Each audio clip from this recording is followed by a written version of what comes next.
What's up guys, this is Dave from DC-Training. Today I wanted to teach you a squat variation that I actually picked up from Josh Hagen, the creator of the Ultimate Sandbag. It's quickly becoming one of my go-to variations for a lot of reasons. Number one, it's easier to teach to your clients.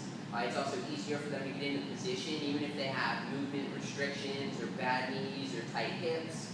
And third of all, it's kind of that bridge between a squat and a lunge where maybe someone doesn't have the full balance or stability for a lunge, but they need to progress a little bit past the squat. So it gives you some great options.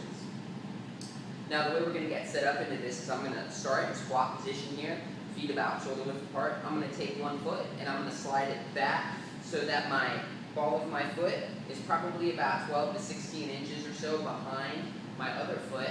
I'm going to keep that foot on the ball of the foot with that heel elevated, and I'm going to push my hips back and I'm going to sit down just like I would a typical squat.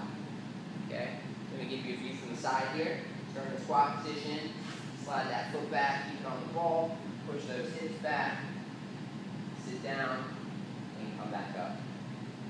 Now like I said, this is a really great variation for people that have trouble getting into a regular squat, which is sometimes difficult if people have tight hip flexors or their stability is lacking a little bit. They tend to lean too far forward or they can't keep their balance in the squat. So I recommend trying this in place of that because this is going to go ahead and strengthen the quads and the glutes and also kind of add a little bit more of a unilateral component to that squat so that you can work each side a little more independently and start to help bring up maybe some of those imbalances or problems that they're having that's prohibiting them from getting to the regular squat. Now if this is a little bit too easy for your client, there's three ways that I prefer to progress this and make it a little more challenging. The first way is doing what we call a 1.5. With a 1.5, what I'm going to do is I'm going to get into position and I'm going to come all the way down, come up halfway, come all the way back down, and then up, and that's one rep. Generally, you might program this in sort of a metabolic fashion where someone might do 10 to 12 of those, really starts to get a good pump in that quad, the person becomes out of breath, and then they still have to switch and do the other side. The second way I like to progress is if I want to add a little bit more of a strength component, is I'll use a kettlebell and I'll have them hold it up here in goblet squat position. That way they're forced to maintain that upright torso. Same thing.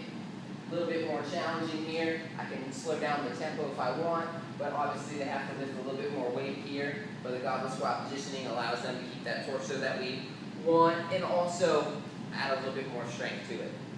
The third way that I like to do, and I've seen Josh do this in some of his videos, is add the sandbag. My favorite way with the sandbag, although I could hold it in front of the body, is to do it in what we call a contralateral fashion.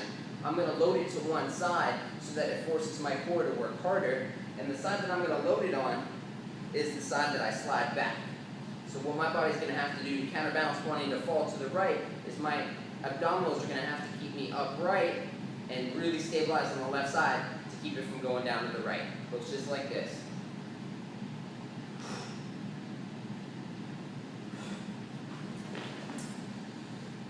So that's the staggered stance squat. I gave you guys 3 different ways that you can work it in with your clients and find a happy balance for them between the squat and the lunge.